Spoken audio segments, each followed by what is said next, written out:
that you turn to, someone you can rely on, closer each day, home and away. Welcome to Home and Away, a Tottenham Hotspur podcast hosted by myself, Graham Spice, and Glenn Cowie, where we discuss all things Tottenham Hotspur with both a match attending and international supporters view. How are you doing, Glenn? I'm doing good. It's always laughable to say this, especially with our guests that I'll introduce in a moment from a temperature point of view, but we're inching our way into winter. It's been quite chilly today. It got down to 16 degrees, but it's feeling cooler than it has. We had a really good summer. So we've actually had a really nice week. It's currently, it's going to be 23 degrees here today, Well, which was a bit of a shock, I've got to be honest. I saw the forecast for Thursday. I think you're going to be up to like 25, right? That's obviously the game that we'll get into in a minute. Yeah. But yeah, all relative. 16 degrees when you've been having high 30s, low 40s, feels cooler. So yeah, I'm doing well, and we have to cover it in a moment. I didn't really enjoy the Liverpool game, but before we get into that, we have a guest, as I mentioned, from somewhere that will be laughing at me about my 16-degree cool comment. We've got Magne, which I've probably not pronounced correctly, and you can feel free to correct me on that. I think what we agreed before we started is that we could probably say it 100 times and we wouldn't even get close. Yeah, so this is as close as we're going to get with a written apology at the end. Yeah. So he's joining us all the way. Are you in? Is it Oslo? You're in? You're Norway Spurs, but which city in Norway are you based? Hi, I'm based in Oslo. Yeah, like many Norwegian Tottenham supporters. Yeah. Well, I have visited Oslo a couple of times. I've never been, and I'd love to get up there. Well, welcome. Thank you. We're very pleased to have you, and it's very timely and fitting that we would have a guest from Norway with the approaching semi-final, which we'll cover in more detail in a moment. But look, any guest we have on, we always like to hear from you on why Spurs. Often I didn't get a choice, neither did Graham. We often wonder why the hell anyone would pick Spurs, and maybe share some early memories with us, or any memorable games. Have you been to the new stadium? Did you get to the old White Hart Lane? But yeah, keen to hear from you on how you got into supporting Spurs. Yeah, I actually have a really specific date when I started supporting Spurs. It was November 4th, 1990, when I was 8. I was game against Liverpool, which we lost 3-1. It was television broadcasted here in Norway, and I watched it with my father, and he told me that the team wearing white shirts had a Norwegian goalkeeper, Erik Thorsvedt. Yeah. That made that was all it took to build. That's my field, then, I guess. And then it also helped that it also told me that they had the English national team captain Gary Lineker playing up front. So we got the Norwegian, and we obviously got a striker. So yeah, for an 8-year-old, that's all it takes. We had a really good team that year. Paul Gascoigne, yeah, Billy Samways. Well. Last time we won the FA Cup. Yeah, that spoiled it. Okay, we're winning things. Is that how it's supposed to be? Yeah, this is the thing. I always feel, especially with my kids, like they to introduce them into this with they really started supporting during the early Poch period, so they think it's always like this amazing attacking football with amazing players, and then now they're back down to reality. Life is too hard. Much the same with my son. His interest in football has waned. It's just got kind of less and less interested because Tottenham are just pretty poor. So yeah, I will never forget, Glenn, when we went to the game together with your son. I'll never forget him turning to me and saying, "I just want us to win something." Because I think all of his friends make fun of him because I think he's the only Spurs supporter, because why would you? If you weren't born into it, why would you subject yourself to it? He's surrounded by Arsenal, Chelsea, Man City. But yeah, when he turned and said that to you, it's like, and we all want that, Liam. We've all wanted it for a long time. So Magne, have you got to the new have you been to a game, I guess, live? You're part of Norway Spurs. Do you get over to London very often for games? Have you been to the new stadium? Yeah, actually, quite a lot of times. Or I went. My first match was back in 2011. So it actually took me quite a long time to go and watch a match because I thought it would be difficult traveling and difficult getting a ticket and stuff. But it turns out it was pretty easy. So my first match was against Blackpool in the spring of 2011. So one game with Jermaine Defoe and Charlie Adams scoring. And that was quite a strong memory because getting it all up close, like the sound and seeing the players. But what struck me the most was I was seated in row 3 in the corner between East Stand and South Stand in the White Hart Lane.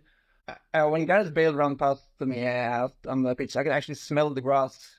So that's like, oh, now I'm really close to the That's the shelf. You were in the shelf. Yeah. Yeah. Great. So I checked this before starting recording today, and I got to visit White Hart Lane 21 times. Wow, And I've been to the new stadium 13 times. So amazing. More than you, Glenn. That's about 10 more times than 9 more times than me. Yeah, owing to where I live, of course. yeah. Can imagine. Yeah, I'm a board member at the Norwegian Spurs Norway. So we travel together twice a season, or try to travel together twice a season. Once for our annual meeting, because it's actually easier to gather a lot of supporters in London than in somewhere in Norway. Because people will travel to London, but if you're based in Western Norway, you will not travel to Oslo to do Tottenham stuff. And so we have this one meeting once a year, usually the first home game. And then we have, to finish the season up, we almost always travel for the last home game. So this season I've been to Everton, and then we had this trip in December with watching Roma and Fulham, and then we're going to the Brighton game in May. Well, Graham, I don't know if you'll be at the Brighton game, mate. I suspect you might be. You should. Yeah. You should definitely meet up. Yeah, I'd love to do that. That would be fantastic. Yeah. So where do you usually? I'm interested in what your match day experience as a group is like. So where you. Do you if you have especially if you're doing a meeting, do you meet somewhere like in a hotel or something beforehand, or is it all in the pub, or? We sometimes stay in a hotel. Sometimes, actually, last year we rented an Airbnb because we were staying for both the Burnley game and the City game, and then Women's Cup final in between. So we have really almost an entire week in London. But a lot of Norwegian supporters are traveling for a lot of home games. I have family, so I can't go that often. But our group, usually, a lot of Norwegians stay at the Premier Inn in Tottenham Hale in the hotels. So that makes the pub the volunteers usually have a lot of Norwegian visitors around match day. Wow. Because it's very close to the hotel. So a typical match day will be starting at the volunteer pub when it opens, and then making our way up to the stadium, maybe doing one stop or another in the way, and then enjoying the game. And later, either going back to the volunteer or some other place, or escaping in whole North London if we're disappointed and going to have some nice craft beer somewhere else. So on games a little closer to home for you, I don't know how it works in Norway with the games that are on television. So in Australia, I get all of the games. Like any game, doesn't matter what game, it's always on live. If I want to watch it live, I can. Is that the same in Norway, or do you get select games that are on TV, so you don't get to see every game live? We get to see every game live. At least last couple of seasons. There was this a couple of years ago. There was only one game at 3:00 on Saturdays, but all the other time slots were open, and now they all are open. So now we can watch every game on TV or in the pub or It's still the situation that if you live in the UK and you're not going to the match, it's the hardest place to live to watch 3:00 games on, because it's just 3:00 games. They still have this. We still have this media blackout. Yeah. So we have a great following going to pubs together as well. We have this in Oslo. We are meeting at the place called Bohemen, which is a place dedicated to, first and foremost, Vålerenga, the biggest club in Oslo. But besides Vålerenga, Tottenham are always getting priority in the pub. So on Thursday, I'll probably go there to watch we play Bodo Glimt. Bullion supporters are banned from the pub that night. We will actually, many United supporters out the run up their game. But they will always put Tottenham first or second if their team are winning. Cool. So that's great. Oh, brilliant stuff. Well, great stuff. Well, we have to do it. We've got to probably cover the game that was in the Liverpool game. Graham, did you watch it live? Did you watch the game? I did. I watched it, all of it. I forced myself to. Even though character building. Yeah, we both predicted heavy defeat, and it did come to pass. I think I predicted 4-1, you predicted 5-0, so it was kind of like a hybrid of the two. As expected, there were 19 changes, right? He rotated pretty much everything, and we started quite strongly, right? We did, but then it felt like Liverpool were maybe the occasion and initially was a bit much for them, but then I felt like we poked the bear. Like as soon as we scored, they woke up, and then they just went up a few gears, and then they just exposed us at will almost. Great header, great header by the way. Solanke is a great goal. It was, yeah, it was a good goal. But yeah, it's frustrating. I still feel he hasn't had a lot of good service, but when we have got him in dangerous positions like that, he's been quite effective. Yeah, no, it was a tough watch. I did not watch it live because it kicked off at 1:30 a.m. local for me, so I watched it the next morning. I watched the whole game. Character building. It went the way as soon as they scored. It was only a matter of time, right? It was like I have a question, Glenn. Can you have too much character? Yeah, because it feels like Tottenham's pushing us that way, right? I'll tell you at the end of the season, I'm going to be so... nothing will stick to me. I'm going to be so hardened to anything that can happen after this season. Magne, was your viewing experience, did you watch it live? Did you watch it with friends? Did you watch it alone? What did you make of the performance as a whole, other than it obviously being pretty much two teams coming up against one another where one is just pure class and the other is not? Yeah, I watched it a couple of hours delayed because my kids had needed some attention while the game was going on. So I watched it without knowing the result. I didn't expect too much. It was like one of those games. There are always some of those that it's maybe okay to lose as long as it's not embarrassing and you don't get any injuries or stuff. And like a 4-goal defeat is maybe a little bit embarrassing, at least the way it came, but more or less as expected, I guess. But yeah, it was painful needing to experience all that Liverpool cheering from the Norwegian TV and broadcasting, because Liverpool are really big in Norway. Most supported club in the UK. The Norwegian, I checked this, the Norwegian Liverpool supporters club has 54,000 members, which is like 1% of, as makes 1% of the country's population is so much supporting Liverpool that they are actually joining the supporters club. In comparison, Tottenham Sports Club, the Spurs Norway has 6,000 members. So yeah. There are Liverpool supporters all over, and so the TV commentators are all really push the Liverpool victory. I think I watched the UK TV coverage, Sky, I think it was on, and it was like a Liverpool love-in from 2 hour build up before the match. But then I also, for the live commentary, I was watching it on Now TV, the Hong Kong. Yeah. Did you have Jim Becklin?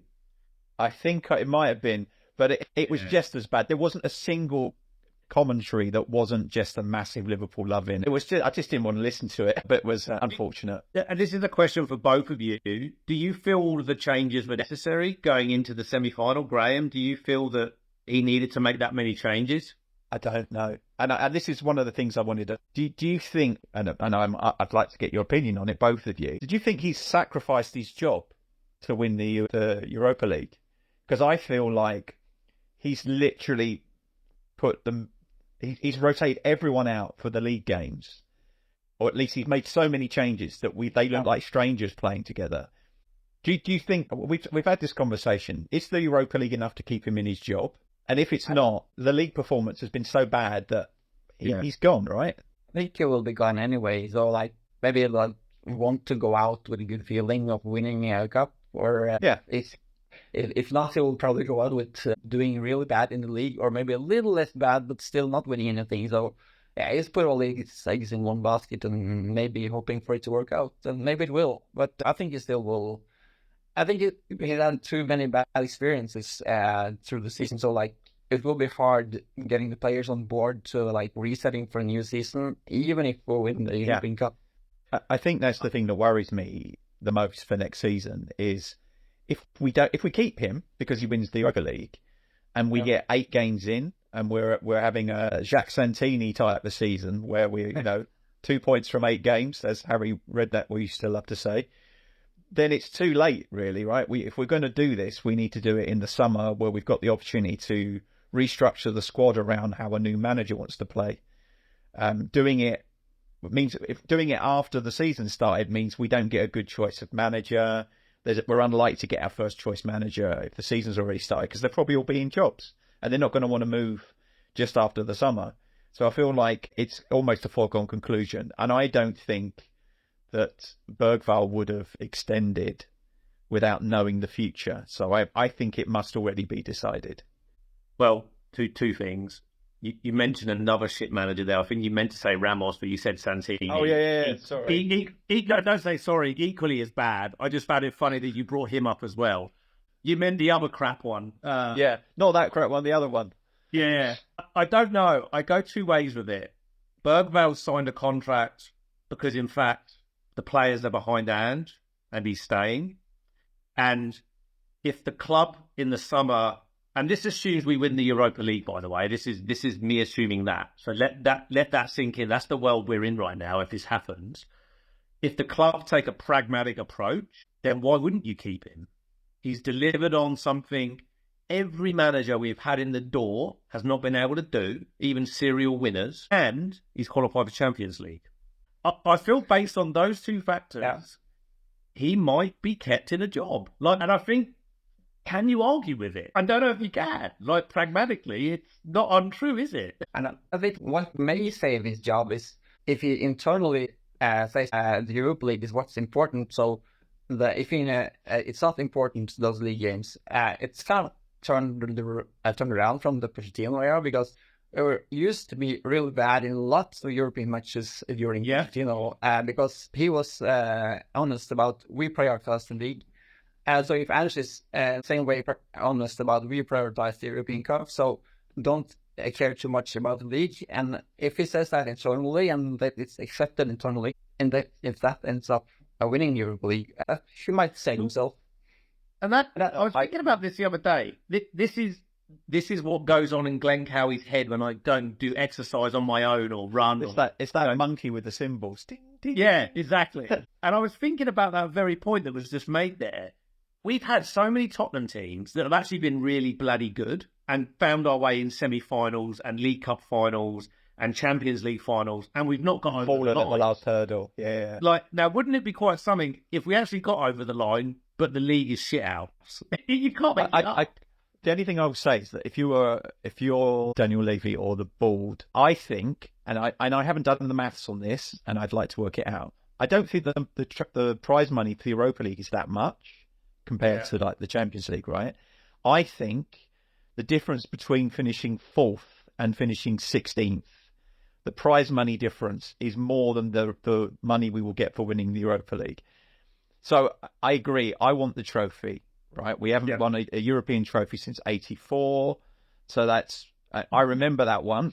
There are a lot of supporters who have never seen us win a European trophy, including my kids and your kids, probably even you, in fact.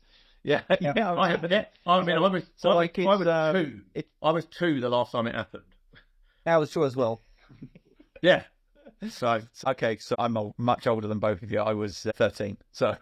I do remember it, but it just depends, right? I don't know whether Daniel Levy will care about the trophy as much as he will about the revenue, because I don't know the answer. I don't know the answer to that, but it just feels like the money difference for the league position difference between 4th and 16th would be greater than the money that we get for winning the Europa League. But I guess you could say it's not just the Europa League, right? It's the entry into the Champions League the following season. That's right. Yeah. So it's kind of like it's almost like the parachute payment. It changes the whole landscape, right? It changes the landscape in so many ways, because if we did win it, qualify for Champions League, even if then Postecoglou walks, I mean, it opens us up to not go and get a Scott Parker, right? Because you're in Champions League. Yeah, I think if we're only in the league next season, then I think we should temper our expectations on the kind of manager we'll be able to attract. We won't get a top European manager who's only going to come in and play domestic football next season. So maybe you're right. Maybe that changes the picture, not just on the finances, because that's the other thing that worries me, that all this talk about there not being any money.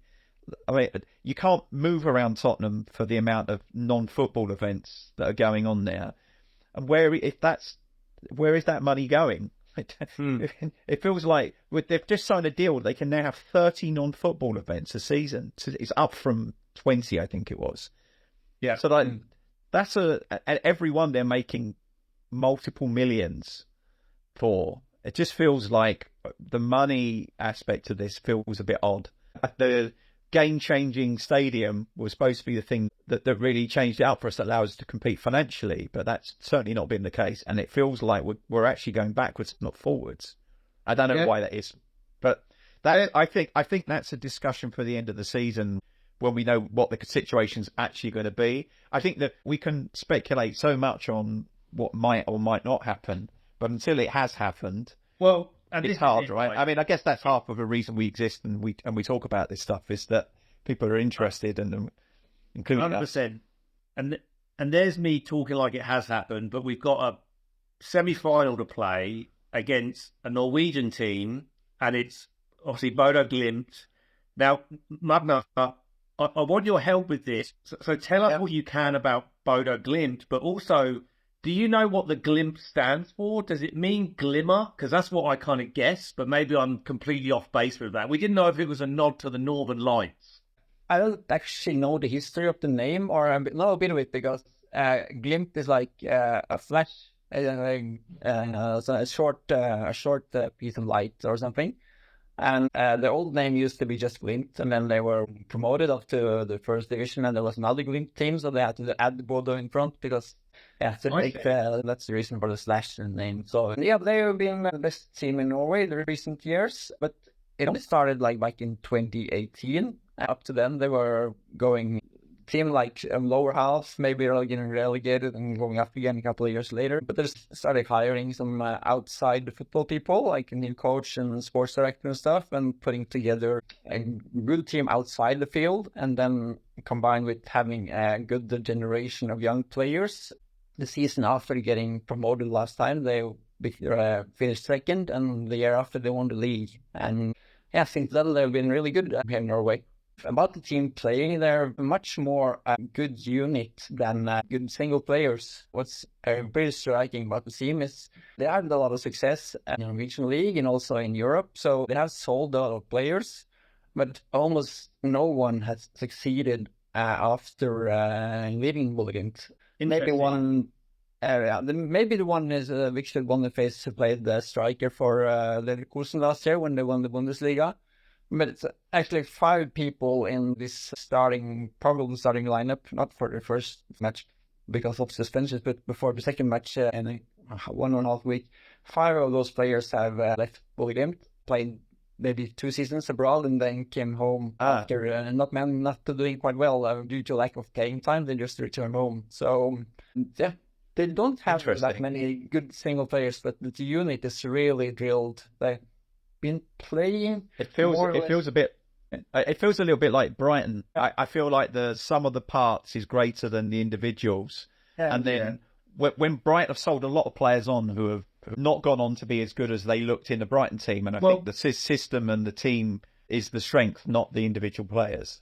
And on a European perspective, it quite similar to that Ajax side that we knocked out in the semi-final in Champions League. Like, a lot of those players went and Donny, whatever his name is, went to Man United, and a few others. Yeah, just didn't go their way. So coming back to your point, Magne, it was the players they've got missing. So they've got, and I don't know these players, but so Patrick Berg, Hakan Evjen, Helmerson, Bloomberg, and Daniel Bassi. So they're all missing, are they, from the team, it sounds like? Yeah. It's a mixture of suspensions and injuries, right? Yeah. I'm not quite sure about Bassi, because he's not usually in the team anyways. And Bloomberg might be back for the bench or starting, I don't know. But the other ones are missing. So yeah, they have a weakened team for the first match, especially. And also they got a new injury this weekend with the central defender Bjørn Tuft, which is really important to them. And they are a better team going forward than defending. So losing a defender will be quite a big loss, I think. But I think the biggest loss will be Patrick Berg, the central midfielder. He's their number 6, and like everyone on every video play is going through him. He is, but still, even though he's maybe their most important player, he's not like he wouldn't get into the Tottenham team, to say that way. Yeah, he's in the national team. He's second choice in the number 6 position, behind Sandberg in Fulham. So, and Patrick Berg also played. He was one of those players who left Bodo Glimt. He's been around a while, right? No, he's just been in Lens in France. Actually played together with Kevin Danso there. So for 1.5 season, I think. And then he was disappointed about lack of playing time, so he came back. So yeah, they have a weekend team. And the attacker Helmerson actually is only the backup striker, so it wouldn't matter too much that he's not playing. He actually played, when he was young, played his fanatic against the Spurs 19th team on a training match. So he played against Harry Winks and Josh Onneman and people in there for playing Rosenborg back in the... Oh, great stuff. So talk to us about, and for our listeners, football in Norway, right? So I probably have maybe a silly question, but during the game when we play the return leg, it won't get dark, right? It will be light the whole time, you suspect? Yeah, I think so. It's more light going up north in the summer, and Bodo is far more north than Oslo. So I guess Bodo is pretty light in May. Yeah. So football in Norway, though, the domestic season has only just started, right? There's only been like 3 or 4 games played. So how do they manage that? Do they play friendlies? Do they play indoor? Because of, like, surely it's got to be sub-zero. So how does all of this work in Norway? Because it must be a bit of a logistical nightmare for the teams. Yeah, they have a really long preseason because the season goes from March to November, December. So it used to be shorter because of less teams in the top division. It's been increasing from 12 teams to 16 through the years I've been following football. So the struggles of the climate and snow and stuff have been increasing in recent years. But one of the solutions is become the introduction of artificial pitches or 4G pitches or whatever you call them. So think about more than half the teams in the Norwegian top tier have artificial pitches, which of course makes it easier using them during the winter, including Bodo. So I guess Tottenham will have an experience of playing. Not our first one this season either. Didn't go so well away to Tamworth, did it? I got these bad memories from back when we played the young boys in the Champions League. And that one, I remember that game as well. Yeah. 3-0 down. Well, we were, yeah. 3-0, yeah, we lost. No, 3-1, I think Pavlichenko scored, and it got to 3-1.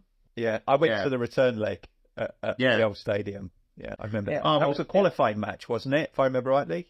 It was, playoff round, Yeah, we don't seem to do well on, and also I'm worried about.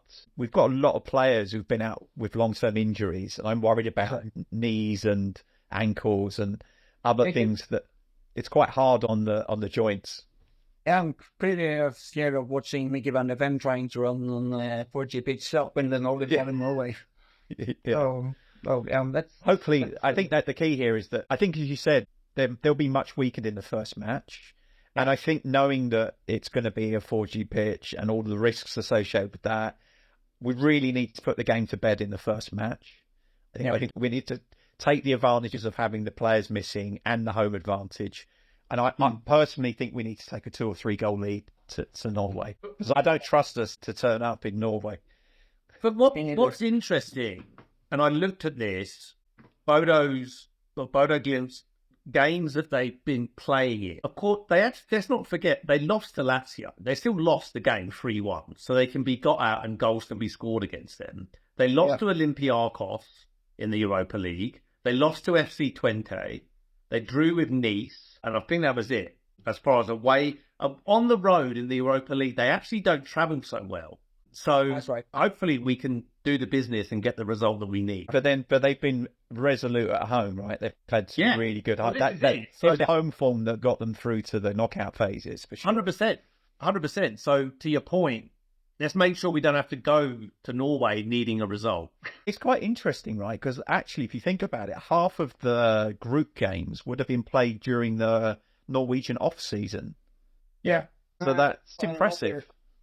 Yeah, and another issue, I haven't checked this out, but as the Norwegian season ends in November and starts up again right now, they have made a lot of transfers during the winter, more than an English team would do. So I think there are some players that they are not able to register for the second half because you can only have the 3, right? So, I didn't think of that. Yeah, because there's if I remember rightly, when we concluded the league stage and we went into the knockout stage, we could make two squad changes only. Yeah. So I'm assuming the same rules apply for teams, even ones that are out season.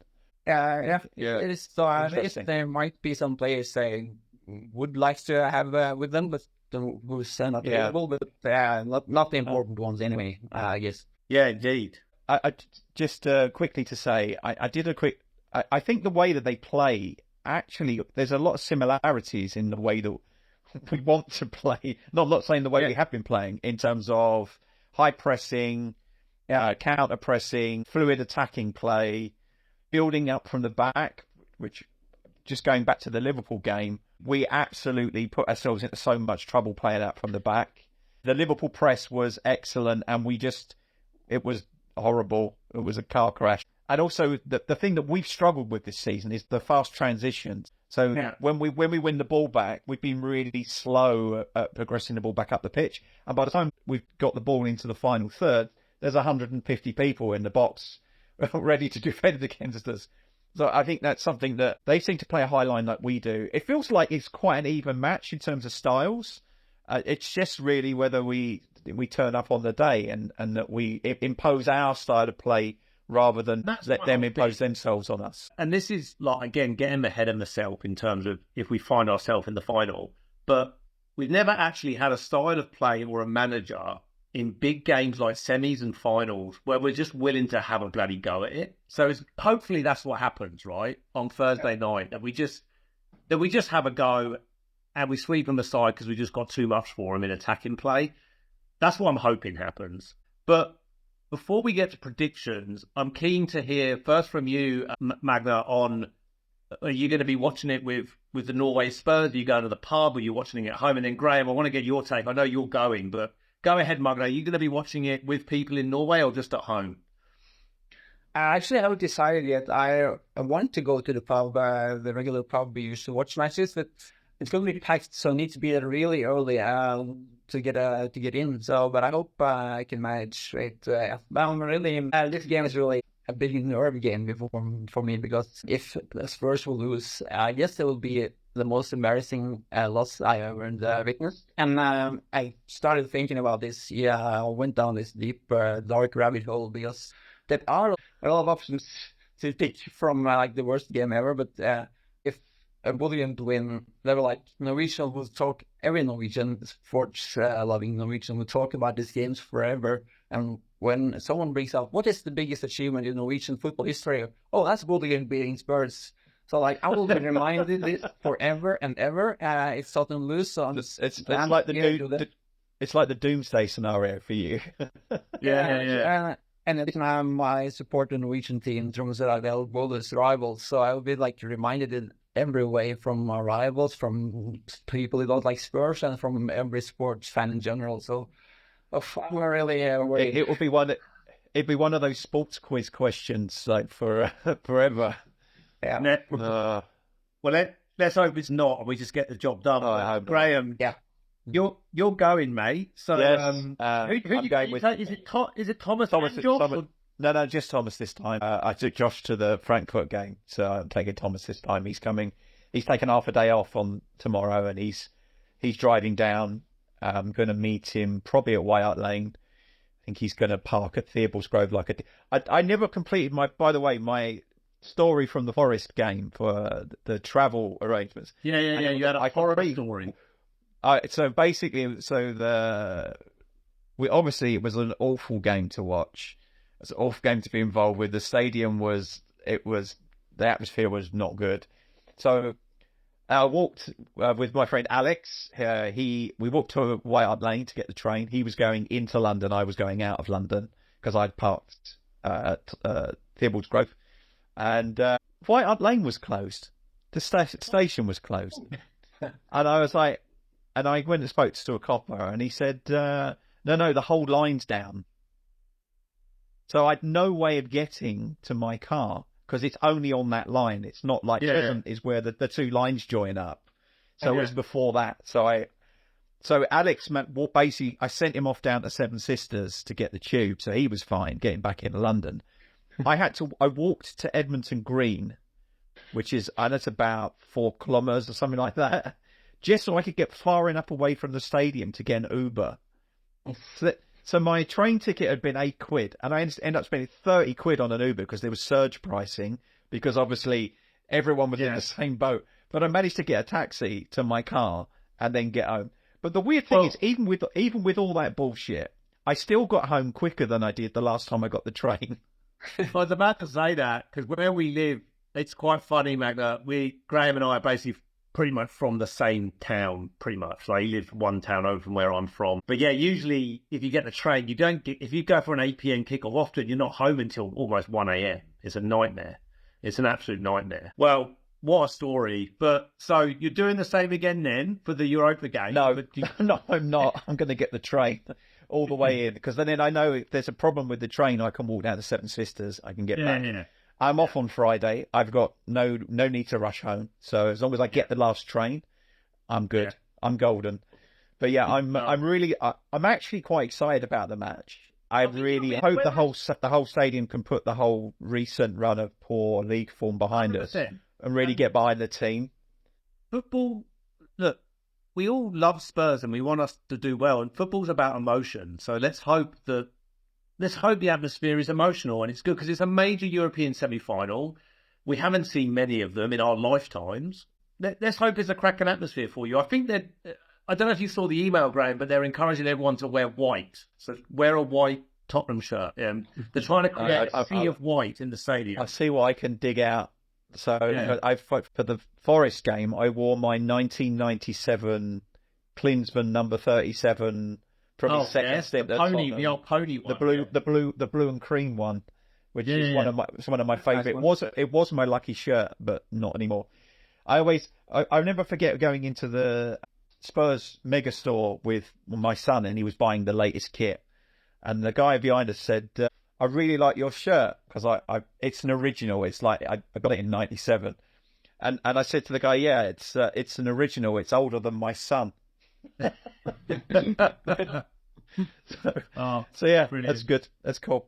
Brilliant. Yeah, I'm really looking forward to it. We're going to probably meet for a meal beforehand. Can't beat a good high street kebab, which we're probably going to grab before the match. And then we'll probably try and get in the stadium about half hour before the match, soak up the atmosphere. Well, yeah, really looking forward to it. My alarm will be set. Kick-off for me will be 5 a.m. Melbourne time, but I will be not missing this live. So I'll be getting up about 4:30.